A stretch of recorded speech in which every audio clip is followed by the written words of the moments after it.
അതെന്തുകൊണ്ടാണെന്ന് എനിക്ക് മനസ്സിലാവുന്നില്ല. തേർഡ് പാർട്ടി അന്വേഷിക്കുന്നതുകൊണ്ട് എന്താ കുഴപ്പം?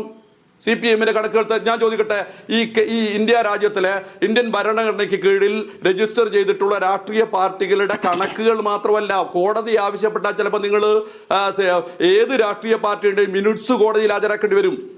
ഞാൻ ചോദിക്കട്ടെ, കോൺഗ്രസുമായി ബന്ധപ്പെട്ട ഇപ്പോൾ നടന്നുകൊണ്ടിരിക്കുന്ന പത്രത്തിന്റെ കേസുണ്ടല്ലോ ഡൽഹിയിൽ, ആ പത്രത്തിന്റെ കേസുമായി ബന്ധപ്പെട്ട അതിന്റെ മിനിറ്റ്സും തീരുമാനങ്ങളും ഒക്കെ ED പരിശോധിച്ചിട്ടില്ലേ? അതിങ്ങനെ പരിശോധിക്കാനുള്ള അവകാശമുണ്ടെന്നേ, അതൊരു പുതിയ കാര്യമൊന്നുമല്ല. ഞങ്ങൾ ആരെയും കാണിക്കേണ്ട ബാധ്യതയില്ല എന്ന് പറയുന്നതിൽ ഒരു അർത്ഥവുമില്ല. അതൊന്നും ഒരു സ്വതന്ത്ര ജനാധിപത്യ രാജ്യം. ഞാൻ പറയുന്നത് CPM-ന്റെ മിനിറ്റ്സോ കാര്യങ്ങളോ ഹാജരാക്കണമെന്നൊന്നുമല്ല. CPM ഒരു വിപ്ലവ പാർട്ടിയാണെന്നൊക്കെ ഇന്നും അവകാശപ്പെട്ടുകൊണ്ടിരിക്കുകയല്ലേ. അവരവരെ മിനിറ്റ്സും കാര്യങ്ങളൊക്കെ സ്വകാര്യമായി സൂക്ഷിക്കട്ടെ, നയനിലപാടുകൾ അവരെ രഹസ്യങ്ങളൊക്കെ രഹസ്യമായിരുന്നോട്ടെ. പക്ഷെ കണക്കൊരിക്കലും രഹസ്യമല്ല, ആരുടെയും കണക്ക് രഹസ്യമല്ല. ലോകത്തിൽ ഒരാളുടെയും, ട്രംപ് മുതൽക്ക് താഴോട്ടുള്ള ഇന്ത്യയിലെ ലോകത്തിലെ ഒരു മനുഷ്യന്റെയും ഒരു സംഘടനയുടെയും കണക്ക് രഹസ്യമാവാൻ പാടില്ലാത്തതാണ്, രഹസ്യമാക്കാൻ പറ്റാത്തതാണ്.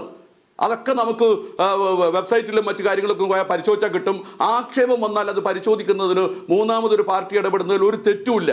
അങ്ങനെ ചെയ്തു കഴിയുമ്പോൾ നമുക്ക് വളരെ കൃത്യമായി അത് ചെയ്യുന്നില്ല എന്ന് പറയുന്നതിൻ്റെ വേറൊരു മലയാളം എന്താണെന്നറിയാമോ? തങ്ങൾക്ക് പലതും ഇതിനകത്ത് മറയ്ക്കാനുണ്ട്, പേടിക്കാനുണ്ട്, മറ്റു പല പ്രശ്നങ്ങളുണ്ട് എന്ന് തന്നെയാണ്.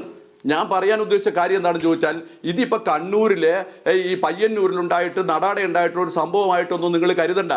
1991 ശേഷം, അതായത് സോവിയറ്റ് യൂണിയന്റെ തകർച്ചയ്ക്ക് ശേഷം കമ്മ്യൂണിസ്റ്റ് പാർട്ടികൾ സംഭവിച്ചിട്ടുള്ള വലിയ അപജയമുണ്ട്. വലിയ അപജയം എന്ന് പറഞ്ഞാൽ നമുക്ക് സങ്കല്പിക്കാൻ കഴിയാത്ത അപജയമാണ്. അതായത് വിപ്ലവം എന്ന് പറയുന്ന ഉടനെ നടക്കാൻ പോകുന്ന കാര്യമല്ല എന്ന് വന്നപ്പോൾ ഓരോരുത്തർ തൻ്റെ നിലയ്ക്ക് തൻ്റെ ജീവിതം സുരക്ഷിതമാക്കുന്നതിന് വേണ്ടി ഈ പാർട്ടി സംവിധാനത്തെ ഉപയോഗിച്ചതിൻ്റെ ഒരു ചിത്രം ലോകത്തിലാകെ കമ്മ്യൂണിസ്റ്റ് പാർട്ടികൾക്കകത്തുണ്ട്.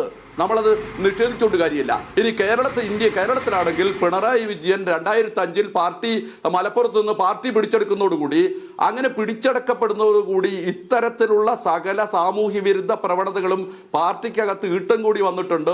അത് കണ്ണൂർ ജില്ലയിൽ മാത്രമല്ല, കോഴിക്കോട് ജില്ലയിലും കേരളത്തിൽ എവിടെ നോക്കിയാലും കാണാൻ പറ്റും.